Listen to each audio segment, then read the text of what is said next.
现在是这个8点48早上，好，等一下就要来第一波的资讯了。今天有5位，早上4位，晚上1位这样的呀。然后还有10分钟左右的时间 ，OK， 准备上线了。如果说你可以靠课程的东西接到，光是一个季约或是一个年约去全部转回来，然后它未来是可以一直帮你赚钱的嘛。然后包含这边还会有很多的第三工具的辅助啦。可以在这边的话，我会去知道，就是说哪一些工具会需要我们去下载，那它在流程里面扮演什么样的角色。所以我卡在一个不上不下的阶段，然后去报价或什么，就会有点就是不知道该怎么报价。所以你现在就是想要脱离就是我这样分析一下好了，就是我现在听起来想是星野，你其实是想要往这一个比较高单价的案子去接，然后接一些比较有名的，然后这样才会有良性循环，但是稍微有一点爬不上去。所以就是遇到的人大部分都很容易遇到没有预算的，那我自己也会不知道说，那我应该要怎么去定价？有没有什么你自己的今天的情况是你觉得最主要最想要解决的东西？我觉得是 IP。怎么那么特别？你可以讲一下为什么是 IP 呢？还是算8月开始算？下个礼拜的今天就算最后一天。OK 呀，今天这边是 Wednesday 嘛，那下个礼拜 Wednesday 之前你跟我说就可以了。对，当然你中间不会有任何问题，你也可以直接敲我因为我在想说你可能会想到一些新的问题，然后突然想到可以来敲我这样子。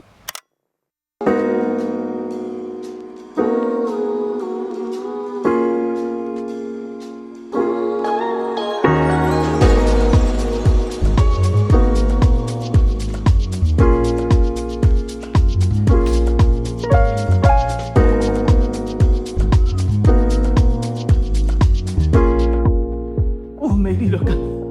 一次都不行，干真的没力了。What the heck? Got matcha latte, drip coffee, waffle, and matcha cheesecake. OK， 今天是礼拜6，然后呢，现在是下午3点28分。那等一下呢，决定去健身房练一下肩膀，然后跟这一个跑个5K 吧。因为毕竟这个马拉松还是这个近在眼前啦。对我来说，9月就要去跑了。那我想要分享一下这次的标题有关于设计该如何赚钱这件事情。其实我相信很多人其实跟我一样啦，就是说在做设计毕业的时候，尤其是过一阵子好像又有毕业潮了嘛。那其实会很怀疑听到很多在例如说 Threads 或者说在 IG 或者说在各个讨论都会听到，好像设计是一件吃力不讨好的一个工作，好像薪水又低，然后去这个给人家打工，然后又要给客户就是改来改去，就很爆肝的一个职业这样子。但其实呢我们都走过这条路啦。其实因为我现在30岁了嘛。那当时我也是非常的这个觉得到底该怎么办，觉得有点慌张这样子，所以，但是我觉得这个是一个误区通常你看到这一种会抱怨这一些，比如说职场上面的关系，或者说跟客户之间，或者说赚不到钱这一些事情，但是老实说，做得好的那一些人，其实基本上不太会抱怨这些事情，所以我觉得其实也不用太过焦虑。就是如果你看到这一些，例如说这些不好的一些影响或者说人家不好的经历并不是每一个人都是这样待得好的人不会跟你出来讲说设计赚了多少钱多爽，对不对？就是有点太不谦虚了嘛，对不对？所以其实基本上我觉得，如果说你现在快要毕业，或者说你正在做设计，或者说刚出社会，或者说卡在一个阶段的话，我觉得不太需要去担心这件事情。那首先你要分清楚什么叫做领钱，什么叫做赚钱嘛。我这边大概讲一下，领钱其实大部分就是说你去为一个人或者说一个组织工作对我来说是这样。那你在这边持续的为他付出，然后一直去听他的话。然后他就会给你每个月看似稳定的薪水啊，对不对？然后你每个月就是帮他做事，所以只要这家公司不倒，或者说你的这个雇主他是有持续有案子、持续有收入的话，他养得起你，那你的工作就是稳定的。那什么叫赚钱呢？赚钱其实就是你自己去当你雇主的那个角色。雇主呢，他其实基本上就是没有人付他钱嘛，对不对？所以你必须要去自己去寻找客户，自己动用自己的人脉，例如说制作什么样的东西去宣传啊等等，反正很多事情。简单来讲就是说，没有人付他钱，但是他要自己去找钱，或者说自己去找有需求的客户等等的。如果你今天真的想要赚钱的话，我不太建议就是说你去奢望下一个你找到的公司会给你这一个，例如说高薪啊等等的，因为薪水再高就是那样。真正的赚钱它其实就是会搭配一定的不稳定啦，通常是这样子如果你要稳定的话也可以，但你必须要自己去创造。那举个例，就例如说你签了好几个、3、4个长期的约的客户啊等等的。但是我自己认为啦，其实所有的稳定都是假象，你越稳定，通常赚的钱就越少所以就是每个月几万块这样子。在台湾的话，像美金的话也是每个月就几千块嘛，对不对？但是如果你今天有办法自己创业那你多少会有一点比较感觉上面不稳定一点，但是那个稳定它其实是你可以创造的，你可以拉好几个客户，然后都签年约，那你自己就不用担心吃穿了。你少了一个客户，你还有4个，再少一个你还有3个。但是如果你今天去找工作呢，公司倒了，什么都没了因为很多公司它也不会让你有时间去私下接这种长期客户除非你有意识的去做这件事情，然后有些公司也会管你不让你做这件事嘛，对不对？如果你今天在刚毕业，或者说你卡住了，那你如果说我今天有2份工作，一份是3万块薪水很低，然后另外一份是3万8，那我应该要选3万8的那一个但是我觉得做选择不应该是这样啦，因为其实不管你领3万块还是3万8，其实它没有差太多，它都不叫做赚钱。所以我会建议你，如果真的未来想要靠设计去赚钱的话，你现阶段要培养的应该是能不能学到越多的东西越好。如果说3万8你是当一颗螺丝钉，然后一直做重复的事情，那我会宁愿你选3万块，然后做很多事情，然后需要做很多不同的分工，包含管理，包含跟客户这个沟通，包含你上面的主管会教你很多的东西等等的然后前面的 art direction什么东西他都会教你很多，那你可以学到很多。那你学到很多之后，其实你如果有这个赚钱的本事，或者说有这个本意的话，你未来能创造的收入远比你当一颗螺丝钉后，你突然有一天突然说我想要接案，或者说我想要创业，这样子你那个3万块的工作会让你累积更多的实力跟这个经验，去让你做你想做的事情，也就是真正的赚钱这样子但是今天很多的上班族如果你今天公司不要你了，你是不是就只能找下一份工作，然后找不到工作怎么办？可能就会有更惨的一个情况。对，吃饭吃到一半突然开录，我给你看一下现在在干嘛。这是我第一次用这个 Lovable 这个 Lovable 呢，它是一个 AI 的做网站的工具。对，然后这个工具呢，它就是用 AI 打几个字，然后就可以产出。那对，第一次测试它，我们来看一下，等一下效果怎么样？我在吃沙拉。吃到一半，我来测试，想说我记录一下好了。OK， 所以东西出来了当然用 AI 做，用这个 Lovable 做这个 landing page 出来了。我用了一些 prompt， 我叫他帮我做一个订阅制服务，因为有想说可能给我们学员测试一下。如果教练课的学员如果有学过这个订阅制的话，通常正常来说应该是要做1页式的网站，或者1页式的至少任何东西去 present 你自己的方案的内容有什么嘛，然后让客户拿回去参考等等的。那想说在这边看用 Lovable 能不能用快速的方式把它做出来。刚刚是有做出来，我觉得还 OK， 来给你看一下。好，你看一下，在这边就是它AI 做出来的东西。然后我刚把 Lovable 关掉了。但是不知道为什么后面这个，那我还不太会用。后面这个它是一张图，然后前面这边有一个半透明的 layer， 所以后面这边的字有点重复，不知道是什么意思它后面那个不是字，它是没办法编辑的我觉得 AI 还是有一点，还是稍微有点两光，可能要再改但其他地方倒是还不错。其他地方像这边这个 section然后这个 grid 跟这些 card 做起来都还不错，蛮干净的。它其实就很像，它就有点像是我自己的这个网站哦，就是你看前面这边的，我完全没有给他看这个东西哦，但它做出来其实就蛮像的。你有没有看到这个 card 的方式啊？为什么选择我们？啊，我们提供什么服务啊？基本上都是用这些简单的方式。啊，我觉得整体做的还不错，尤其这个 section 我觉得还不错。我们几个步骤什么东西的。啊，当然啦，如果说内容你还要自己改，因为这些文案都是自动产生的。但是呢，我觉得整体来说还 OK， 但是要花时间去改。所以，如果对于一般人要来做网站来说的话，我觉得是非常够。因为一般人做网站，你用 Wix， 你用什么其他的套版工具去做起来，会两光的。然后，毕竟也没有学过网页设计的话，我其实不太建议，比如说用那些套版网站，然后自己去很自由的去改它，因为通常啦，那些套版网站平台，例如说 Wix、Squarespace 那一些，他们的套版、他们的模板都是设计师已经做好的，是专业的网页设计师去做的，所以你去改它的话，很有可能，因为网站其实它跟平面设计不太一样，它跟做简报不太一样，所以它会有很多架构相关的东西，就是一格一格，有点像盖房子一样，所以很多时候你某一个格子乱了，或者说某一个地方出问题了。你知道，就跟房子一样，你一个坏掉的东西，有可能整座倒掉这样子。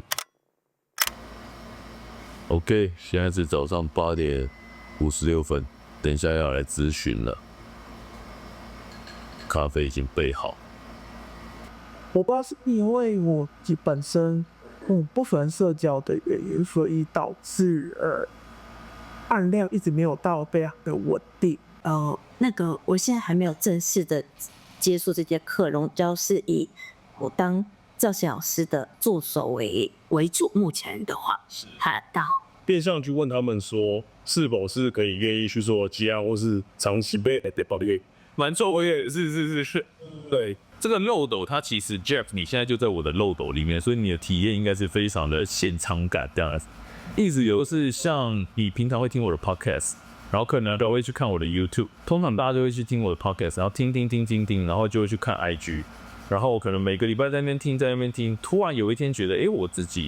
我看这堂课好像没有人说他坏话，然后好像学员陆陆续续也有一些成绩就 po 在现实动态这样子，我有一些对话这样。然后好像这个我觉得我也差不多，好像可以去咨询看看的。啊，这个时候你的确是这样子，对，其实那个路线其实我们都是设计好，然后你就会来了，就是整个过程不应该是不舒服的一个情况。对，那也不用到舒服，然后这是 Today's outfit，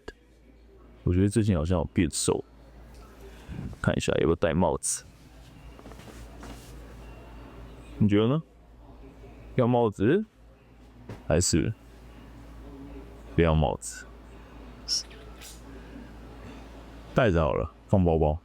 OK，let's go。OK， 那现在呢要去跟一个台湾朋友，然后他是一名摄影师，也是一个 content creator， 然后我们去 SOHO 喝杯咖啡，然后逛街之类的。到那天 SOHO 超难，曼哈顿超难的。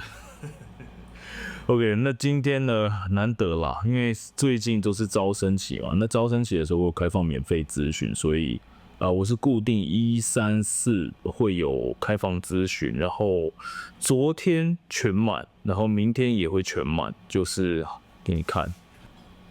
昨天是这样，然后这个是明天，好，然后。今天难得没事，然后这上面的事情都做完了，我到时候把它就是按掉，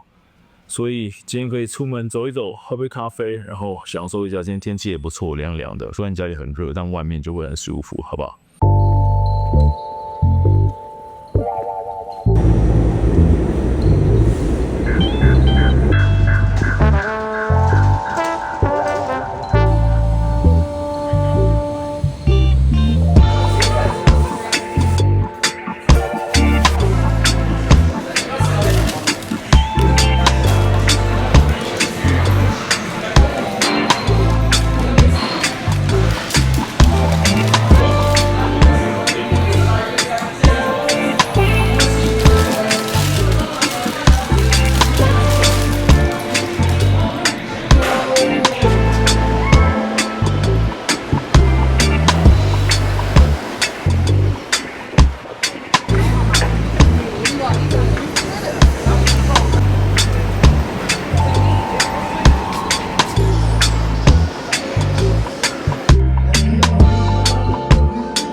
柴鱼味蛮重，而且汤偏甜，汤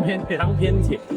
但应该不是味精那么多的那一种汤，因为我不会口渴。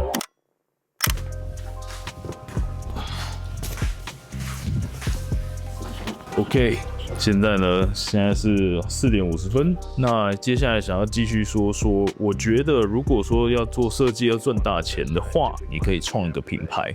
那创一个品牌呢，它其实不一定是要什么实体店啊，什么东西的哦，它可以像是，例如说像我的话，我创了一个自由接案的品牌，专门为这个自由工作者，然后去教大家怎么样去过更好的接案生活，然后得到更好的事业。然后创完品牌之后呢，你就会开始经营它。那经营它之后，你就可以去吸引一群认同你的人，然后同样跟你有相同爱好或者说相同关注的话题的人。那这个时候呢，当你越来越了解这个文化、这个品牌所关注的事情，也就是说你本来就很了解的时候，久而久之，你吸引了一大票自己的追随者，或者说认同你的人的时候，你再推出一些针对这一些人他们可能会需要的痛点的这个解决方案，又或者说推出一些服务是他们可能会有兴趣的，或者说一些产品他们可能是会有兴趣的时候呢，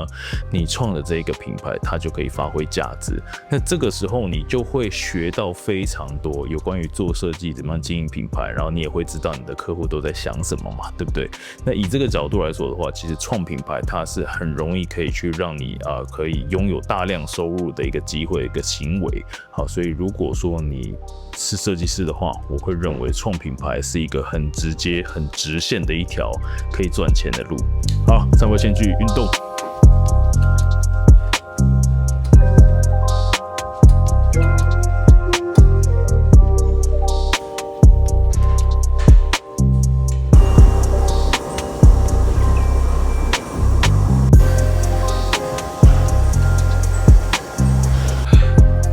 刚健身房回来，跑了5K， 加上练了这一个背这次跑5K 有进步到差不多31分钟的时候跑完5K， 所以之前最快是36，所以还可以吧？怎么样？看起来不错吧？这个是酪梨跟鸡蛋去拌。然后这个酪梨要选熟一点的，会比较软一点，然后再配这个水煮鸡胸，然后再配这个 baby spinach， 然后拌一拌，再配一点辣酱。这样子其实就没有任何的加工的东西啊，除了辣酱一点点，但辣酱还好。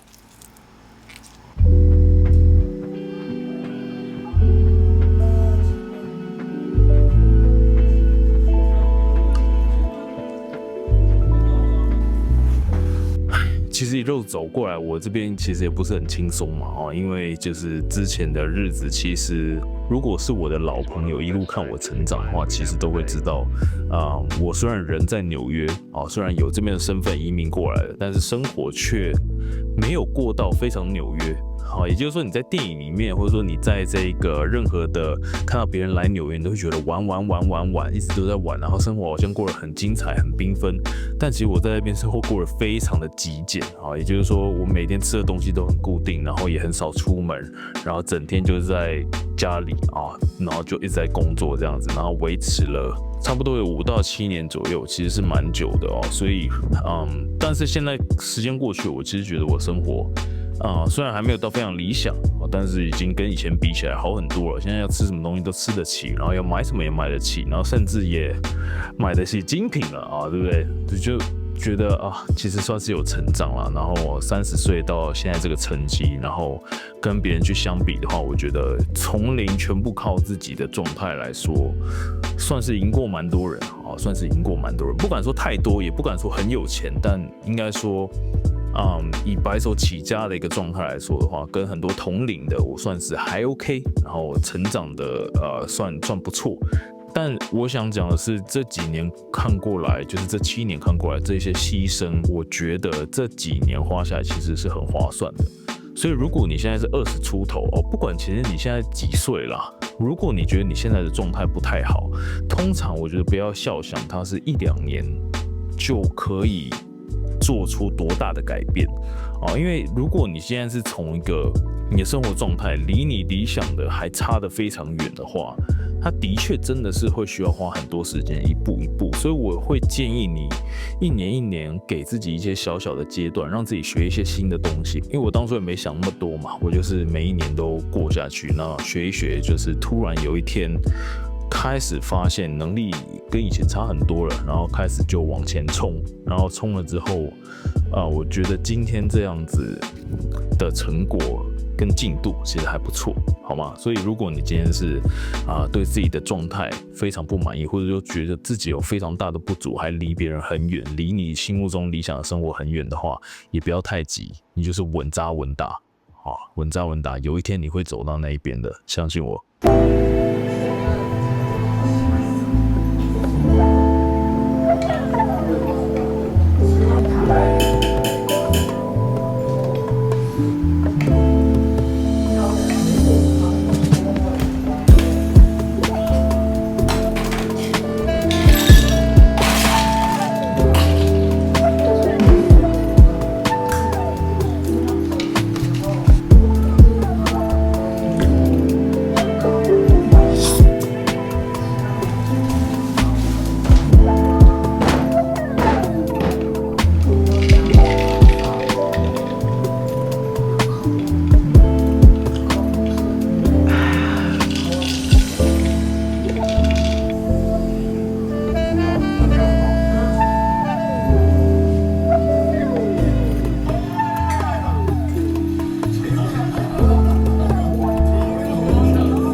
那最近才刚离职，那是说在健身房好好的规划这样的他们那个事项这样子。OK， 现在早上的咨询结束了，那等一下呢，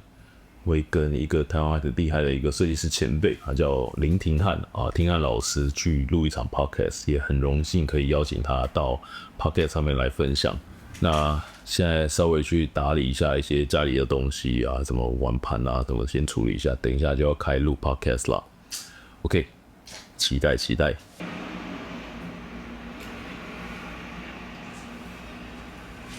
我相信你访问过很多人，也都会发现说，有些很多接案工作者可能都是工作狂，对，然后包含我觉得你也超厉害的，你会你也是写文章，你架网站，然后接案，甚至教练课，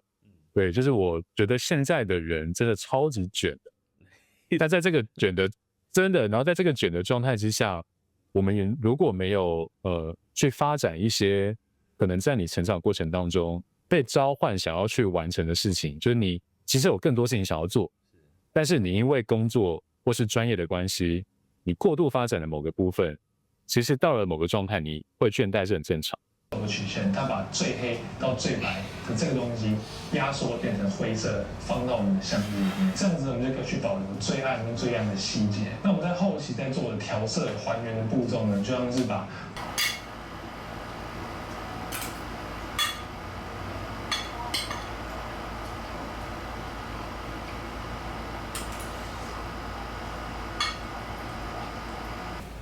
OK， 那现在呢，我也是准备要出门了。现在刚吃饱，喝完咖啡，2点19分，礼拜六。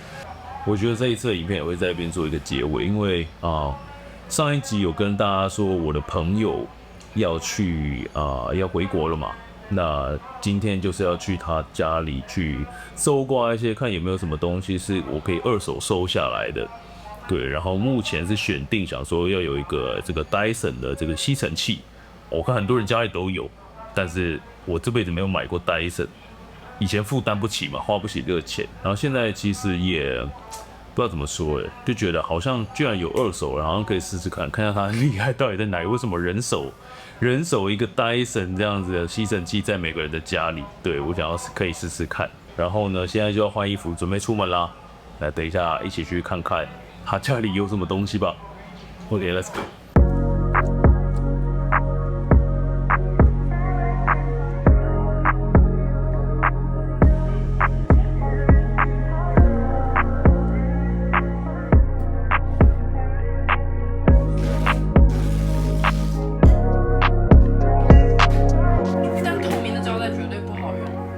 是要拿这种像 plastic 一样很厚的，就是因为这个是这个。